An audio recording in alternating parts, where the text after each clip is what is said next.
Bismillah. Assalamualaikum warahmatullahi wabarakatuh. Innal hamdalillah nahmaduhu wa nasta'inuhu wa nastaghfiruh wa na'udzu billahi min shururi anfusina wa min sayyiati a'malina. Man yahdihillahu fala mudilla lahu wa man yudlil fala hadiya lahu. Ashhadu an la ilaha illallah wahdahu la syarika lah wa ashhadu anna Muhammadan abduhu wa rasuluh. Allahumma salli ala nabiyyina Muhammadin wa ala alihi wa sahbihi ajma'in. Ya ayyuhalladzina amanu taqullaha haqqa tuqatih wa la tamutunna illa wa antum muslimun. Ya ayyuhan nasu taqu rabbakumul ladzi khalaqakum min nafsin wahidah wa khalaqa minha zawjaha wa batha minhuma rijalan katsiran wa nisaa'a واتقوا الله الذي تساءلون به والأرحام إن الله كان عليكم رقيبا يا أيها الذين آمنوا اتقوا الله وقولوا قولا سديدا يصلح لكم أعمالكم ويغفر لكم ذنوبكم ومن يطع الله ورسوله فقد فاز فوزا عظيما أما بعد فإن أصدق الحديث كتاب الله وخير الهدي هدي محمد صلى الله عليه وسلم وشر الأمور محدثاتها وكل محدثة بدعة وكل بدعة ضلالة وكل ضلالة في النار. إخواني وأخواتي جماعة مصلى الإخوان رحماني ورحمكم الله. Alhamdulillah, kita bersyukur kepada Allah Subhanahu wa taala di pagi hari ini. Allah masih memberikan kepada kita berbagai macam nikmat dan karunia-Nya sehingga kita bisa berkumpul di majelis ilmu, dan kita berharap didatangkan di tempat ini sakinah, ketenangan, sebagaimana Nabi sallallahu alaihi wasallam bersabda, la yaqudu qaumun yadhkuruna Allah illa hafathumul malaikah wa ghashiyatuhumur rahmah wa nazalat alaihimus sakinah wa dzakarahumullahu fi man 'indah. Tidaklah suatu kaum duduk sedangkan mereka mengingat Allah. Tidaklah hal demikian kecuali malaikat mengelilingi mereka. Wa ghashiyatuhumur rahmah, dan mereka diliputi oleh rahmah. Wa nazalat alaihimus sakinah, dan turun kepada mereka ketenangan. Wa dzakarahumullahu fi man 'indah, dan Allah menyebut mereka di sisinya. Maka ini merupakan keutamaan di dalam menuntut ilmu. Kemudian jamaah sekalian, kita lanjutkan pembahasan di dalam kitab Tauhid. Kita akan masuk bab, yaitu babun la yus'alu biwajhillahi illal jannatu. Bab tidak bolehnya berdoa atau meminta dengan perantara wajah Allah kecuali meminta surga. Bab ini dibawakan oleh muallif rahimahullahu taala di dalam kitab Tauhid, ya, dalam rangka mengagungkan sifat Allah Subhanahu wa taala. Di antara sifat Allah yaitu memiliki wajah, wajhullah. Dan ini merupakan sifat Allah. Mengagungkan sifat Allah berarti mengagungkan Allah Subhanahu wa taala. Dan mengagungkan Allah termasuk bagian daripada tauhid, ya. Dan tidak mengagungkan nama dan sifat Allah, tentu ini merupakan kekurangan di dalam masalah tauhid.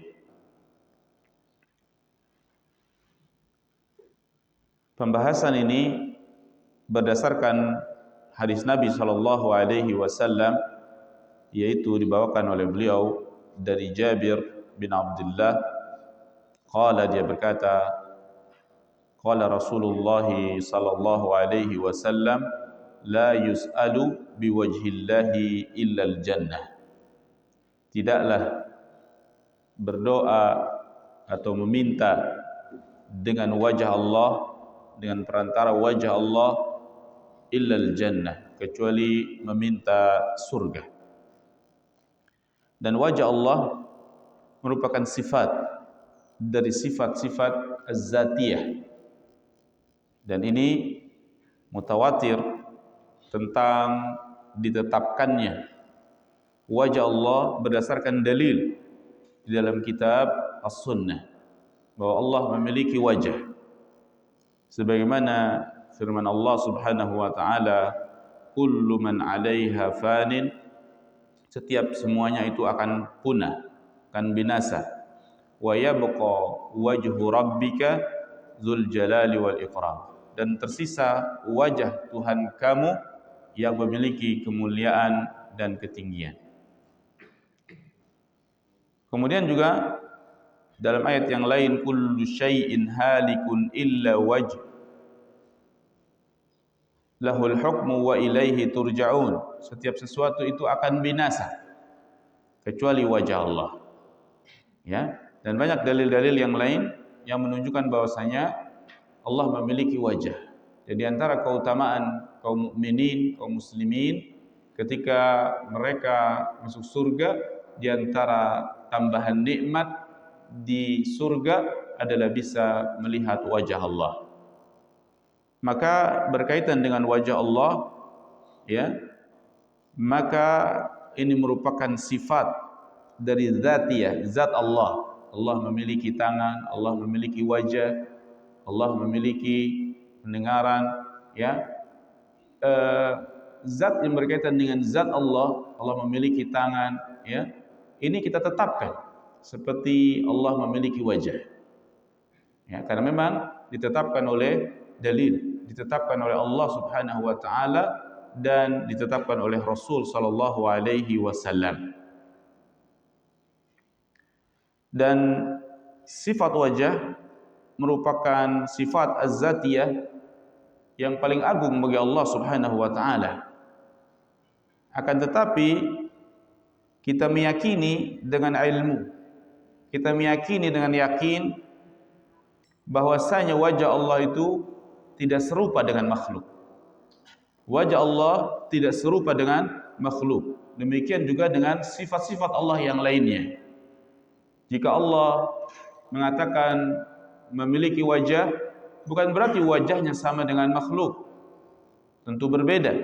Karena Allah Subhanahu wa taala berfirman, "Laisa kamitslihi syai'un wa huwas samiul basir."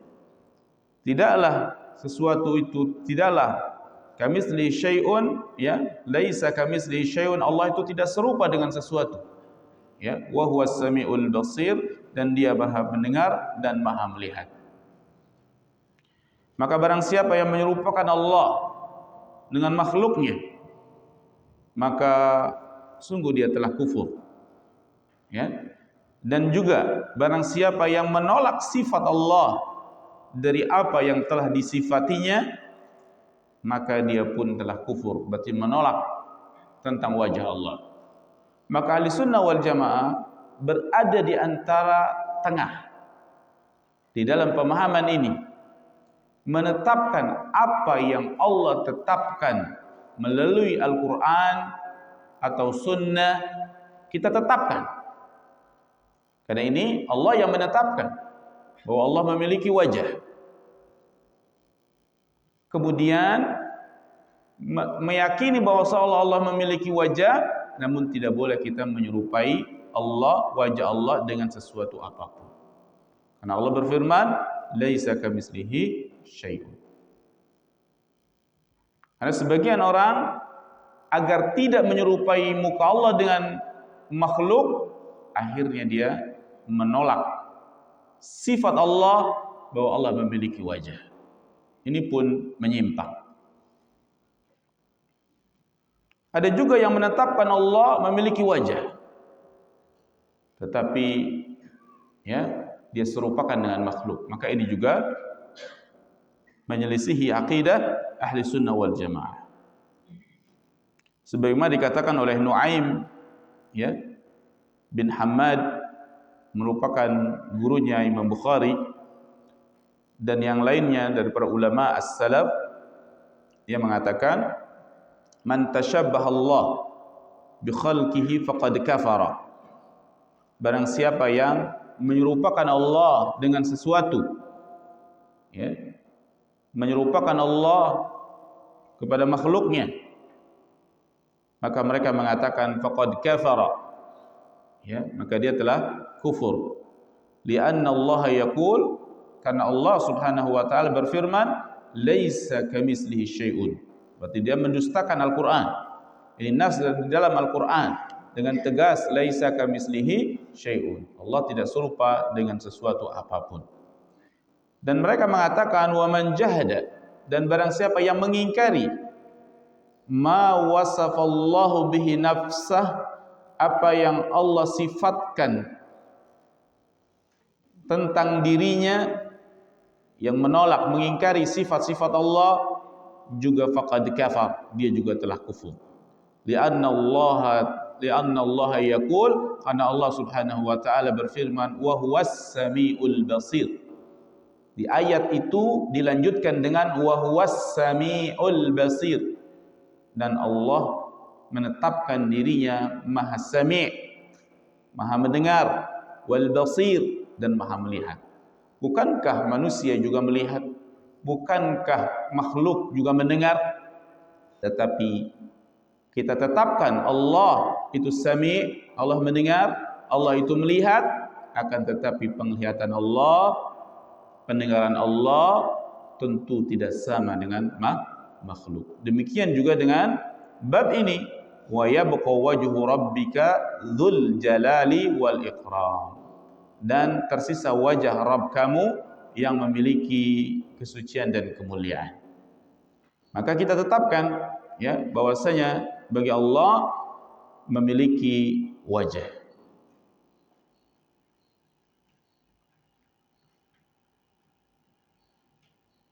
Karena berkaitan dengan masalah ini termasuk juga bagian beriman kepada Allah.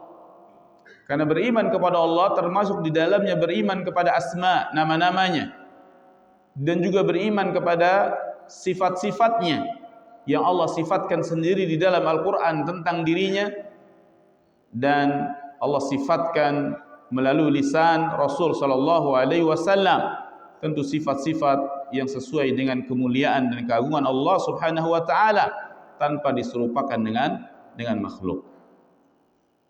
Maka tidak boleh kita menyerupakan Allah dengan makhluk, dan orang yang menyerupakan Allah dengan makhluk disebut musyabbih. Ya. Orang yang musyabbih, kata para ulama, ya, dikatakan seakan-akan dia menyembah patung.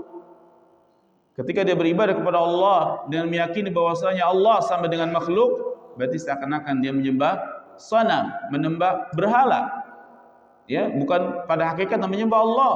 Sebab Allah tidak sama dengan apa yang dia yakini, tidak sama dengan apa yang dia bayangkan. Ini orang yang menyerupakan Allah dengan makhluk. Dan orang yang menolak nama-nama Allah, seperti Allah memiliki wajah, dikatakan tidak ada. Saya nggak mau mengatakan demikian. Nggak pantas Allah punya wajah. Berarti dia namanya mu'attil, menolak nama dan sifat Allah. Dan orang yang menolak sifat Allah berarti dia beribadahnya mengibadahi sesuatu yang tidak ada. Berarti dia menolak ketiadaan Allah. Karena konsekuensi daripada beriman kepada Allah, dia juga beriman kepada nama-nama dan sifat-sifat Allah. Adapun ahli sunnah wal jamaah adalah orang yang muwahhid, orang yang mengesahkan Allah, dan dia beribadah kepada Allah, ya, menyembah Allah, Tuhan yang Rabban, ya, Fardan, yang esa, Samadan, yang tidak bergantung padanya sesuatu. Maka di dalam hadis ini yang dibawakan oleh mu'allif rahimahullah, la yus'alu biwajhillah illal jannah.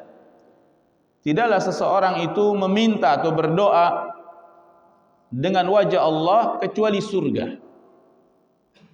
Maksudnya adalah demi mengagungkan sifat Allah al-wajah ini, dia tidak meminta kepada sesuatu yang rendah. Dia tidak minta dunia. Dia tidak minta sesuatu yang hina. Akan tetapi dengan menyebut wajah Allah, dia meminta sesuatu yang agung, yaitu meminta surga. Maksudnya tidak boleh dia mengatakan aku minta tolong dengan wajah Allah ini dan itu. Ya, ini tidak boleh. Kalau bab yang kemarin yang sudah kita bahas sebelumnya, tidak boleh ditolak permintaan orang yang menyebut nama Allah.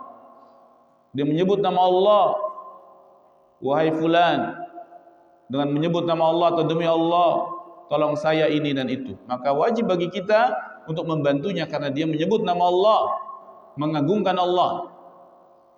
Dan bab ini dijelaskan oleh muallif untuk mengagungkan nama dan sifat Allah, diantaranya wajah Allah.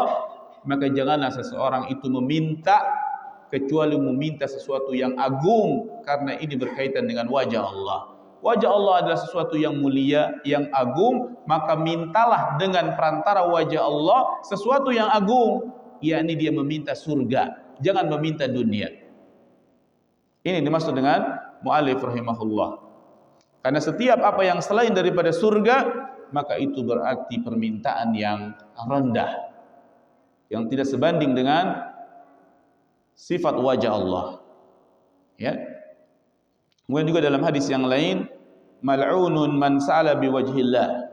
Ya, terlaknat orang yang meminta dengan perantara wajah Allah. Ya. Jadi ini satu buah judul sebagai peringatan, ya, sebagai tambahan dari bab-bab sebelumnya, yaitu tentang menghormati nama-nama dan sifat Allah.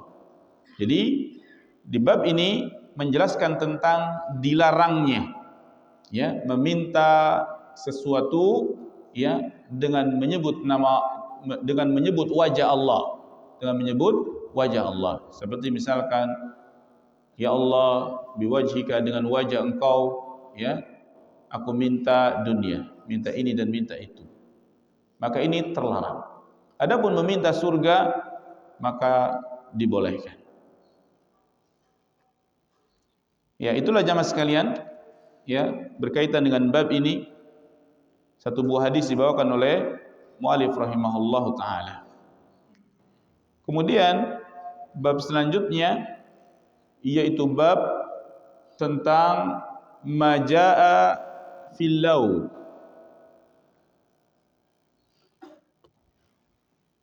Majaa fil law, keterangan yang datang tentang kalimat law. Kalimat law di dalam bahasa Arab ini maknanya seandainya. Maknanya adalah seandainya. Maksudnya bab ini ingin mengatakan terlarangnya mengucapkan kalimat seandainya. Ya. Seandainya, ya, kamu tidak datang, maka aku tidak akan celaka. Atau seandainya dokter itu, ya, tidak terlambat, aku tidak akan sakit seperti ini. Atau pengandaian-pengandaian lainnya. Maka ini termasuk menciderai tauhid, karena ucapan pengandaian ini ada yang memiliki makna protes terhadap takdir, protes terhadap syariat, atau ungkapan-ungkapan kesedihan, ketidaksabaran terhadap takdir Allah Subhanahu wa taala, sehingga dia mengatakan seandainya, ya, seandainya begini dan begitu, ya. Maka ini kalimat lau di dalam bahasa Arab dan bahasa kita mengatakan seandainya, seakan-akan dia menolak takdir. Dia tidak menerima takdir, padahal takdir tersebut sudah ditetapkan baginya.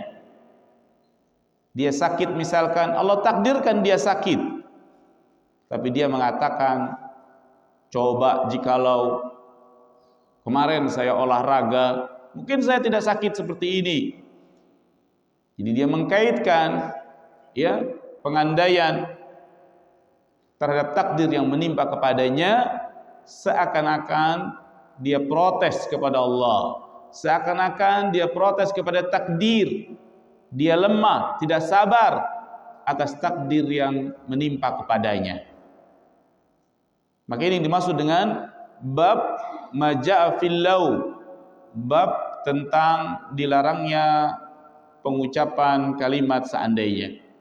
Dan kalimat seandainya ini memiliki makna terlarang dalam tauhid jika motif dari ucapan ini memiliki makna protes kepada takdir, ya, protes kepada syariat, atau ungkapan kesedihan atas musibah yang menimpa kepadanya sehingga dia mengatakan seandainya.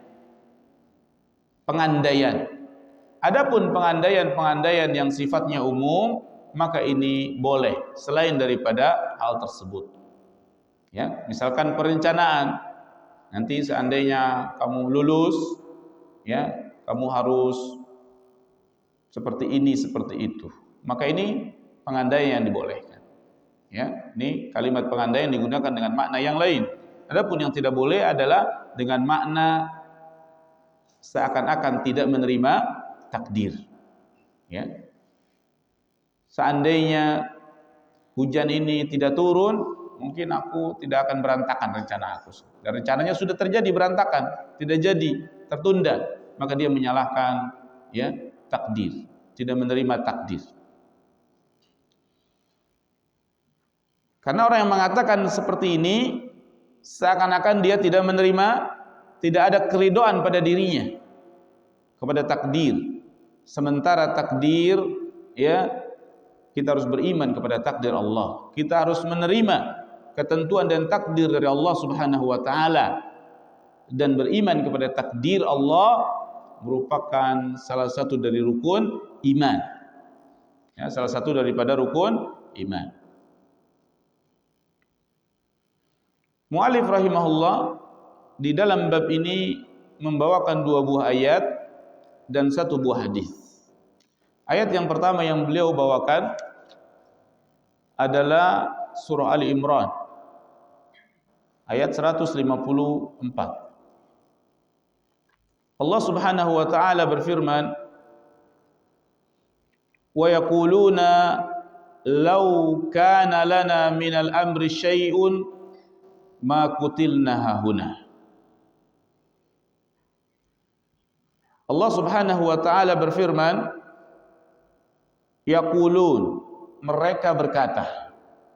Maksudnya mereka berkata di sini adalah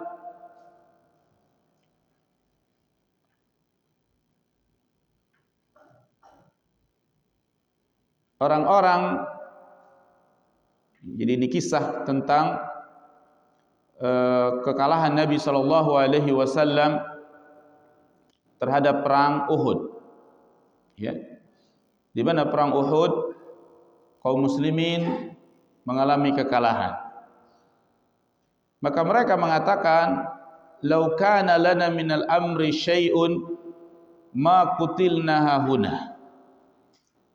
Seandainya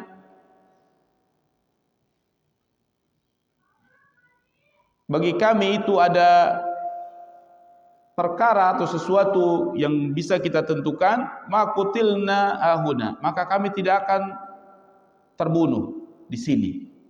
Tidak terbunuh di sini. Ya, karena memang sebagian sahabat ini ditugaskan di dalam perang Uhud, di antaranya adalah pasukan pemanah. Pasukan memanah. Dan dikatakan oleh Nabi SAW, pasukan pemanah ini jangan pergi di Bukit Uhud, baik kondisi menang maupun kondisi kalah. Tapi mereka ketika melihat kaum muslimin sudah mulai menang, maka pasukan pemanah ini turun ke bawah. Maka Abdullah bin Jubair mengatakan, la tatrukul jabal, jangan engkau tinggalkan gunung ini, ya, sawaan intasarna au hazimna, ya, jangan engkau tinggalkan gunung ini, baik kita menang maupun kita kalah. Karena ini adalah nasihat dari Nabi SAW. Maka sebagian mereka mengatakan, yaqulun law kana lana minal amri syai'un, seandainya bagi kami itu terhadap perkara ini ada sesuatu, maksudnya kalau kita bisa memilih begini dan begitu, ma qutilna huna, maka kita tidak dikalahkan, kita tidak dibunuh. Maka Allah Subhanahu wa taala menurunkan ayat ini dan membantah dengan bantahan, qul law kuntum fi buyutikum la barazal ladzina kutiba alaihimul qatlu ila madaji'ihim. Katakan kepada mereka, wahai Muhammad, seandainya kalian di rumah kalian, la barazal ladzina kutiba alaihimul qatlu, sungguh benar-benar akan keluar orang-orang tersebut yang tadi terbunuh untuk menemui kematiannya. Maksudnya, seandainya dia tidak berangkat perang pun, kalau Allah sudah takdirkan kematiannya, maka dia akan keluar menuju kematiannya. Karena ini memang sudah takdir Allah. Artinya kekalahan di perang Uhud, ya, adalah takdir dari Allah Subhanahu wa taala. Jangan dia mengandai, kalau tadi saya di rumah atau kalau saya demikian dan demikian. Maka Allah mengatakan, ya, coba aja kalau kamu di rumah pun kematian itu akan menghampirinya, atau dia akan keluar untuk menemui kematiannya. Di mana sebab kematiannya? Jadi jangan disalahkan kekalahan itu karena pengandaian. Seandainya begini, seandainya begitu, ya. Maka tidak bolehnya pengandaian di dalam menolak takdir. Maka di dalam ayat ini terdapat larangan tentang perkataan law, seandainya. Dan ini di dalam urusan takdir. Ya, karena hal tersebut menunjukkan kalau dia marah terhadap takdir. Ya, karena beriman kepada takdir merupakan rukun daripada rukun iman, sebagaimana Nabi SAW ketika ditanya ma huwal iman, maka dia mengatakan al imanu an tu'mina billah, iman itu adalah engkau beriman kepada Allah, wa malaikatih, ya, kepada malaikat-malaikatnya, wa kutubi, dan kepada kitab-kitabnya, wa rusulih, dan kepada rasul-rasulnya, wal yaumil akhir, dan hari akhir, wa tu'minu bil qadari khairihi wa syarrih, dan kamu beriman kepada takdir, baik takdir yang baik maupun takdir yang buruk. Ya. Dan Allah Subhanahu wa taala juga berfirman, inna kulla syai'in khalaqnahu biqadarin, sesungguhnya kami, ya, setiap sesuatu itu kami telah ciptakan dia dengan takdir. Jadi Allah yang menciptakan takdir. Allah yang menciptakan sesuatu, ya. Wa anna Allah kataba maqadir al-asya' fil lauhil mahfuz, ya, sesungguhnya Allah telah menentukan takdir sesuatu, takdir dari manusia, fil lauhil mahfuz, di lauh al-mahfuz yang terjaga. Al-lauh itu adalah papan pengumuman, ya, al-lauh seperti itu, ya, al-mahfuz yang kaifiahnya kita tidak tahu, ya. Nabi menyebutkan fil lauhil mahfuz, sudah ditulis semuanya di situ tentang takdir makhluk. Qabla an yakhluqas samawati wal ard, sebelum penciptaan langit dan bumi bi khamsina alfas sanah, 50.000 tahun ya sebelum penciptaan langit dan bumi sudah ditulis tentang kejadian yang terjadi pada hari ini. Wa kana arsyuhu 'alal ma, dan adalah arsy Allah ada di atas air. Maka ini merupakan dalil penguat di dalam bab ini bahwasanya kalimat pengandaian dalam menolak takdir merupakan sesuatu yang terlarang dalam syariat karena dia mengurangi kesempurnaan tauhid.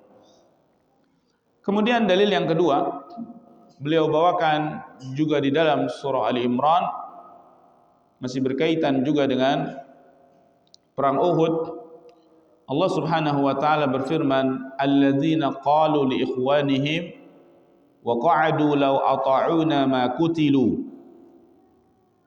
Orang-orang yang berkata li ikhwanihim kepada saudara-saudara mereka, ya, wa qa'adu, mereka tidak ikut berperang, law ata'una ma kutilu, seandainya mereka mengikuti pendapat kami, ma kutilu, maka tidak kalah dalam perang Uhud, tidak dibunuh. Dan ini juga kisah, dan ini juga perkataan di antara perkataan Abdullah bin Ubay, orang-orang munafik, ya, dan sahabat-sahabatnya. Karena perang Uhud diikuti juga orang-orang munafik, ya, diikuti juga orang-orang munafik. Dan Nabi SAW sebelum perang Uhud mereka bermusyawarah, ya, bermusyawarah ketika mendapat kabar bahwasanya orang kafir Quraisy dari Mekah ingin menyerang Madinah, maka mereka bermusyawarah, ya, dan terbagilah pendapat. Pendapat yang pertama, mereka kaum muslimin untuk menghadapi serangan kaum musyrikin dari kota Mekah bertahan di Madinah, bertahan di Madinah, ya. Dan ini adalah pendapatnya Nabi, dan ini adalah pendapatnya sahabat-sahabat senior, di antaranya orang-orang munafik. Udah diam aja di Madinah, kita tunggu saja penyerangan kaum musyrikin, kita bentengi saja kota Madinah, sehingga dengan demikian banyak yang bisa membantu penyerangan, baik anak-anak maupun perempuan-perempuan bisa ikut berperang, sebab di kota Madinah, ya, mudah lebih enak, lebih nyaman. Begitu, kita tunggu saja penyerangan mereka, kita bentuk saja benteng pertahanan. Nah, ini diantara pendapat sahabat senior. Tetapi sahabat-sahabat anak-anak muda, ya, mengatakan enggak begitu, kita keluar.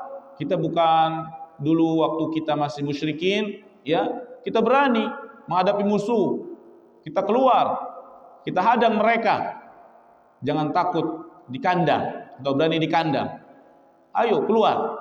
Maka hasil musyawarah, ya, peperangan tersebut, Nabi mengikuti, ya, sarannya anak-anak muda, yaitu keluar di Gunung Uhud. Akhirnya terjadi pertempuran di luar Madinah, yakni di Gunung Uhud.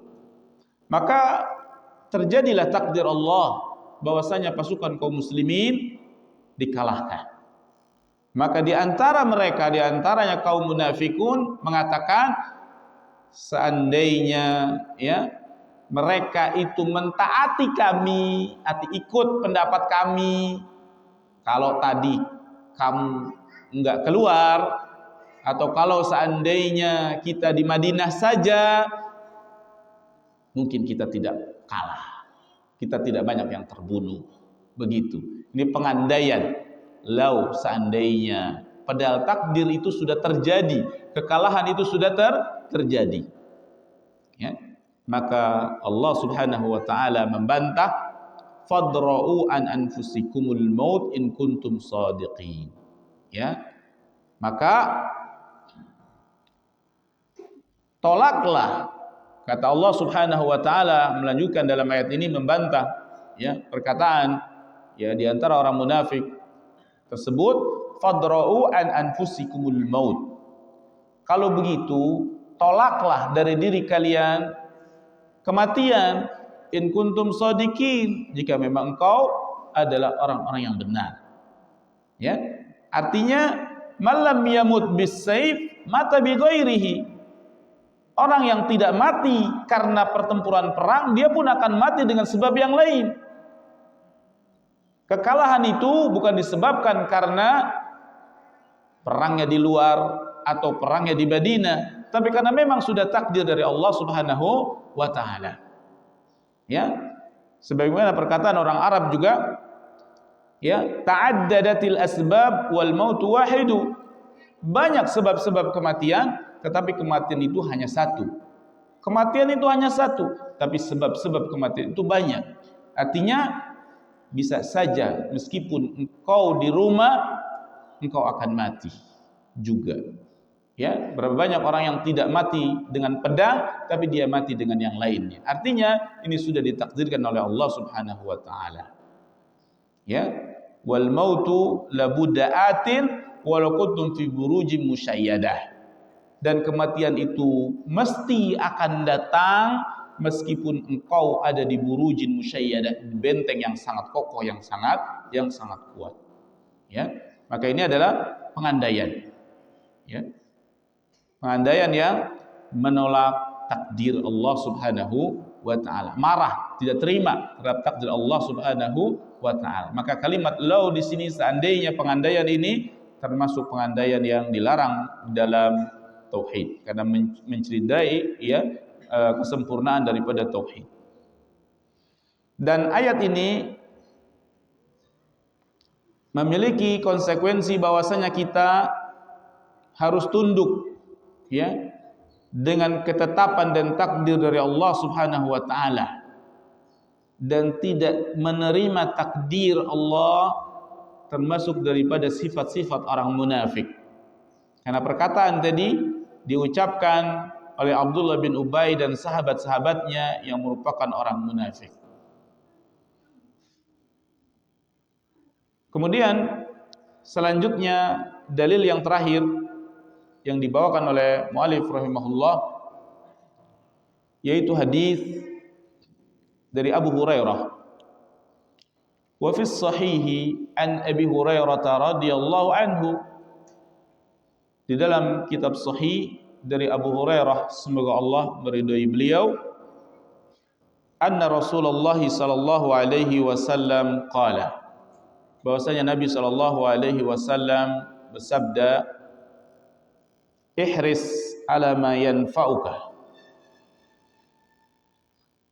wasta'in billah wa la ta'jizan wa in asabaka syai'un fala taqul law anni fa'altu lakana kadza wa kadza lakin kul qadarallahu wa ma syaa fa'ala fa inna law taftahu amal syaitan.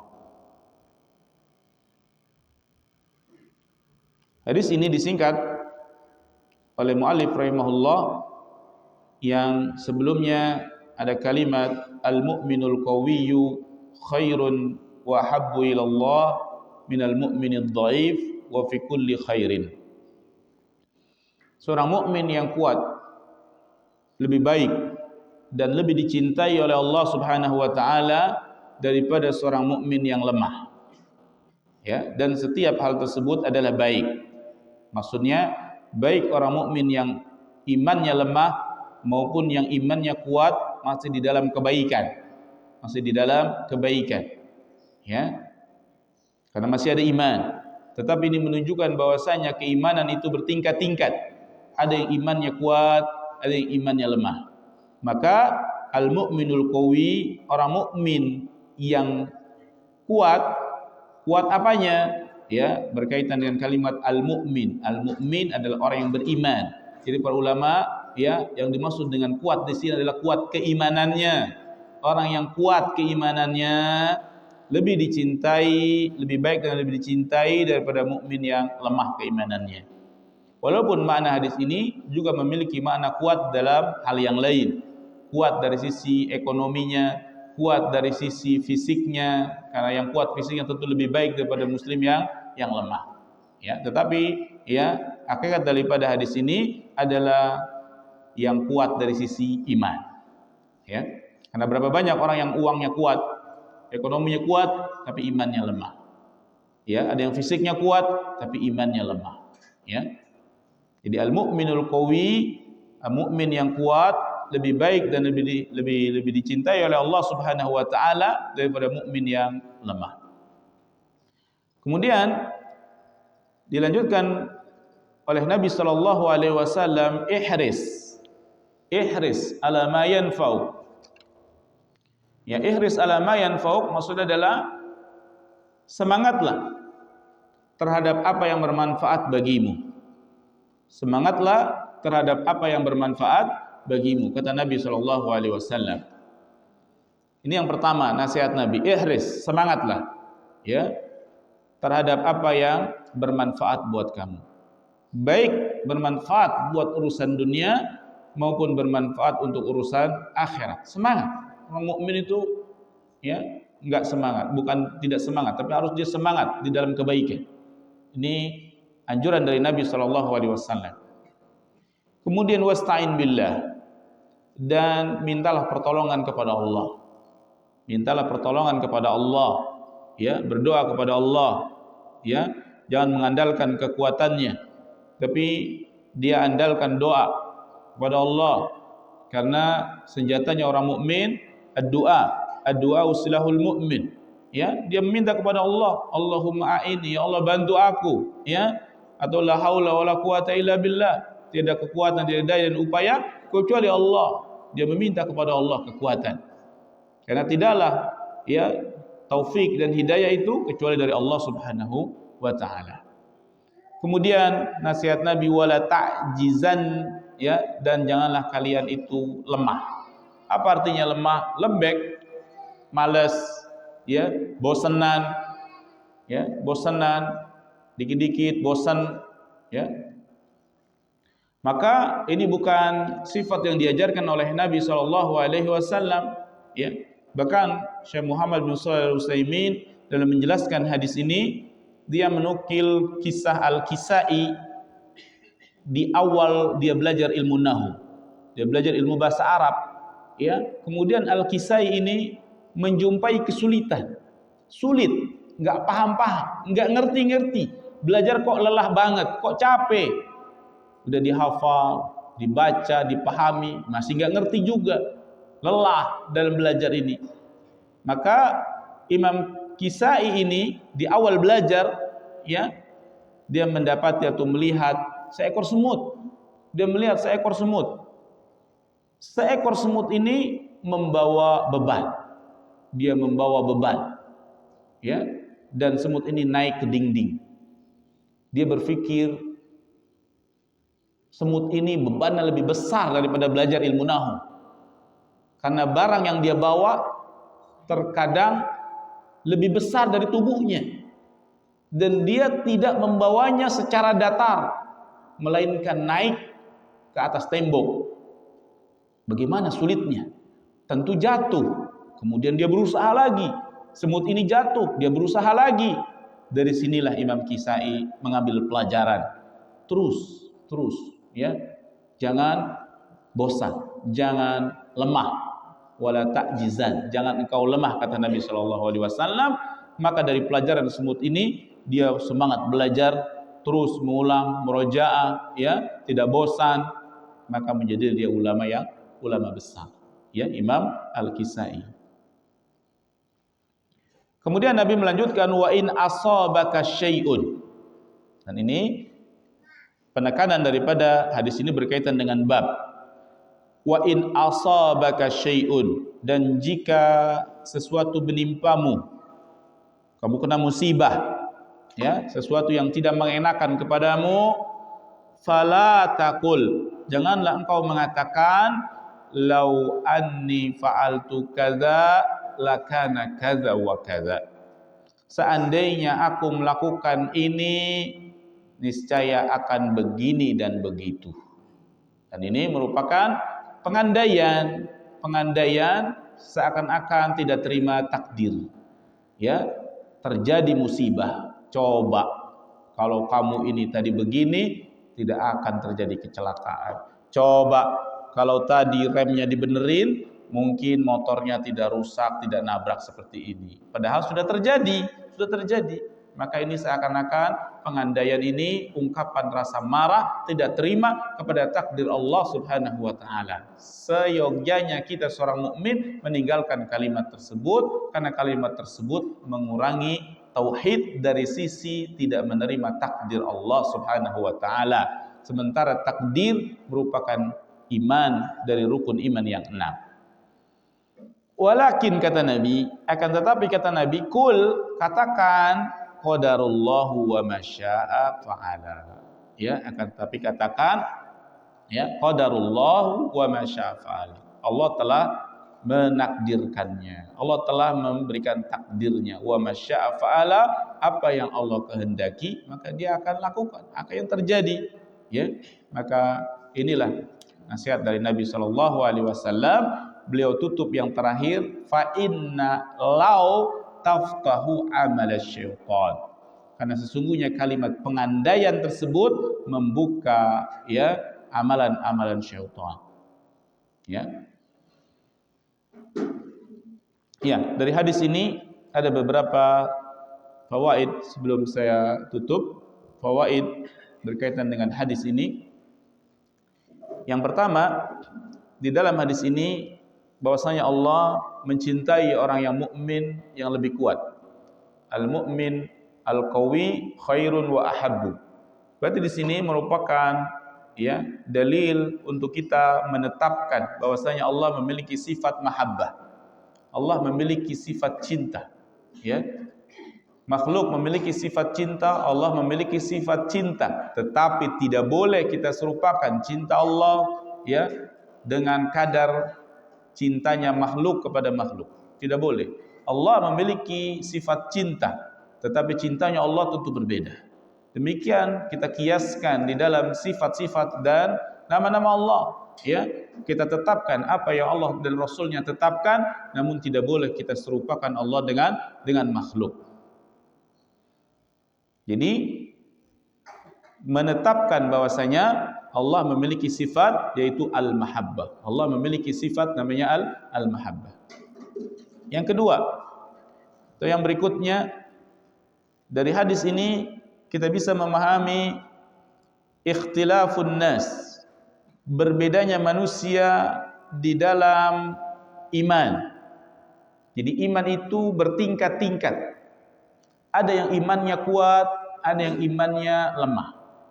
Dari hadis ini, ya, dari hadis ini. Ada yang imannya kuat dan ada yang imannya lemah. Kemudian fawaid berikutnya, iman itu bisa bertambah dan iman itu bisa berkurang. Ya. Iman bisa bertambah dan iman bisa berkurang. Kapan iman itu bertambah? Tentu ketika dia melakukan ketaatan kepada Allah Subhanahu wa taala. Kapan dia berkurang? Ketika dia banyak melakukan kemaksiatan kepada Allah. Maka seyogyanya seorang mukmin memperhatikan imannya. Ya, jika dia merasakan iman itu turun, maka perbanyak ibadah. Ya, berdoa kepada Allah Subhanahu wa taala, nanti imannya akan naik kembali. Fawaid berikutnya, bahwasanya seorang mukmin meskipun imannya lemah, padanya tetap terdapat kebaikan. Ya, dibandingkan dengan orang kafir. Karena Nabi mengatakan wa fi kullin khairin, dan setiap itu semuanya baik. Maksudnya mukmin yang lemah maupun yang kuat, kedua-duanya dalam kebaikan.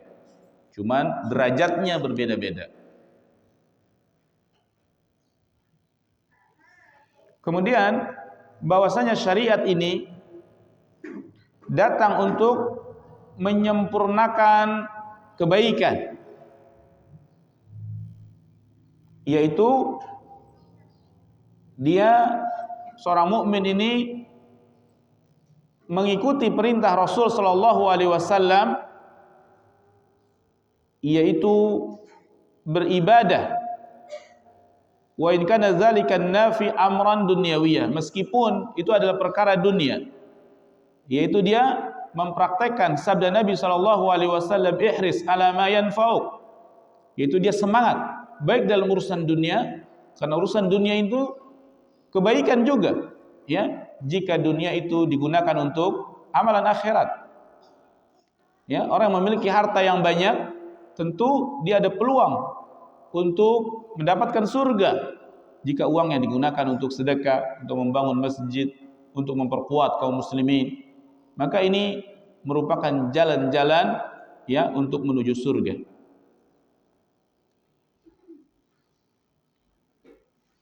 Fawaid berikutnya, seyogianya seorang mukmin, terutama orang mukmin yang berakal, ya, tidaklah dia menghabiskan waktunya terhadap sesuatu yang tidak bermanfaat. Jangan menghabiskan waktu kepada sesuatu yang tidak bermanfaat. Waktu yang telah berlalu tidak bisa ditarik kembali. Berapa banyak orang yang menyesal, ya, terhadap waktu ini. Karena waktu adalah modal bagi kehidupan. Ya. Baik digunakan maupun tidak digunakan, modal ini akan berjalan sesuai argonya. Habis jatah umurnya, waktunya 40 tahun, dia gunakan maupun tidak gunakan, argonya tetap berjalan. Ya. Maka seorang syekh ketika melihat anak muda nongkrong-nongkrong, melihat anak muda ngobrol yang tidak bermanfaat, maka syekh ini mengatakan, seandainya aku bisa beli waktu mereka, aku akan beli. Karena begitu berharganya waktu. Karena satu detik waktu yang berlalu tidak bisa ditarik kembali meskipun dengan kekuatan 1000 ekor kuda. Tidak bisa, ya.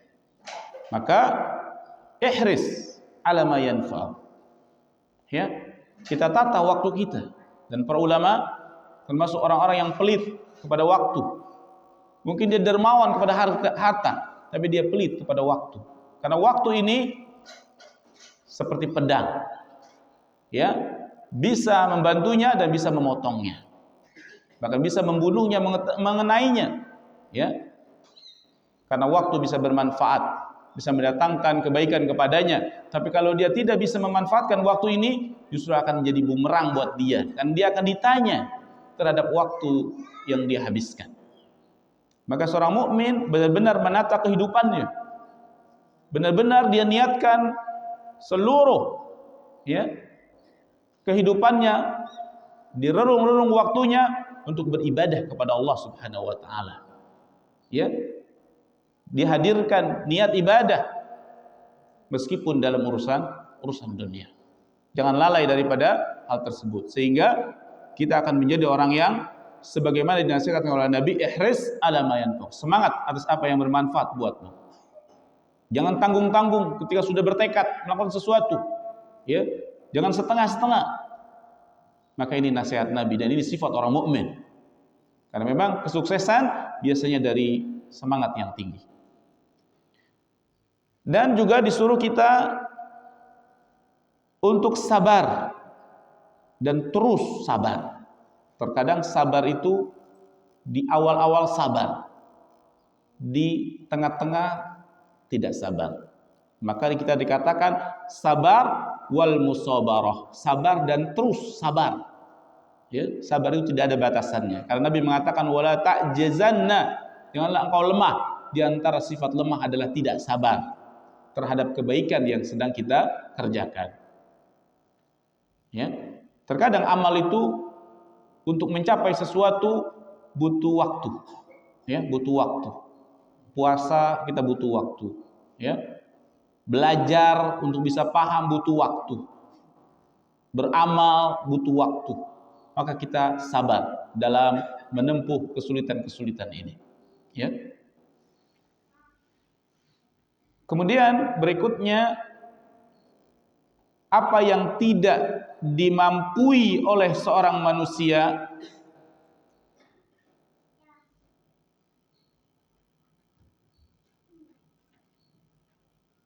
maka dia mengatakan sesuatu yang tidak dimampui oleh manusia dan ini terjadi, maka dia seyogianya berhujjah dengan takdir.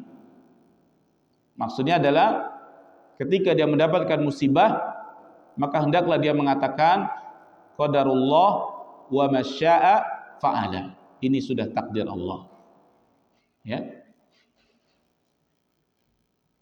Adapun terhadap sesuatu yang mungkin bisa kita usahakan ya secara uruf dan kebiasaan, maka jangan kita berhujjah dengan takdir. Ya. Kenapa engkau menjadi miskin? Ya, takdir. Kenapa engkau tidak belajar? Bodoh? Takdir. Semua dikaitkan dengan takdir, tidak bisa. Ya, karena ini ada usaha dulu. Sesuatu yang sudah terjadi, baru kita beralasan dengan takdir, qadarullah. Sudah berusaha semaksimal mungkin, ternyata gagal, maka kita katakan qadarullah wa masya'a fa'ala.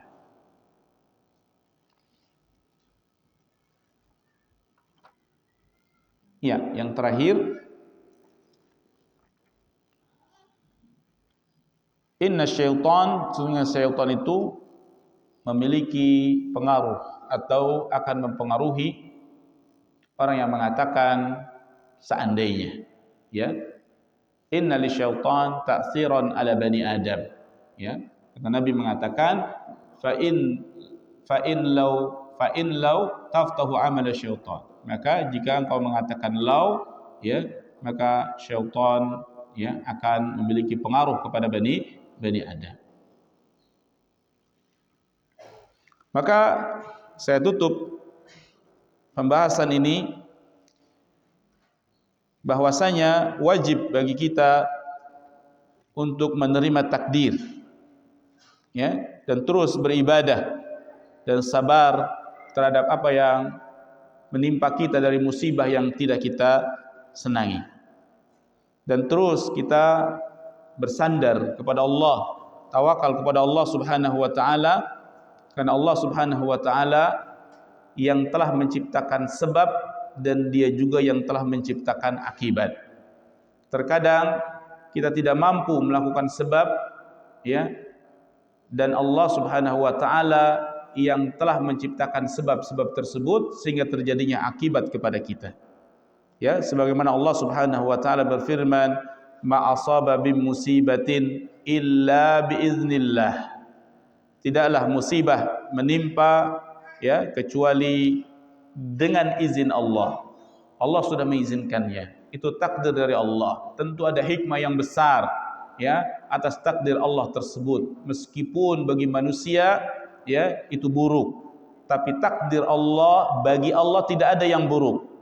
Allah menakdirkan seorang sakit, miskin, ya, itu bagi Allah tidak buruk karena terdapat hikmah yang besar. Allah menciptakan iblis, bagi Allah itu sempurna justru. Allah menciptakan syaitan, justru sempurna bagi Allah karena ada hikmah yang besar di balik penciptaan tersebut. Adapun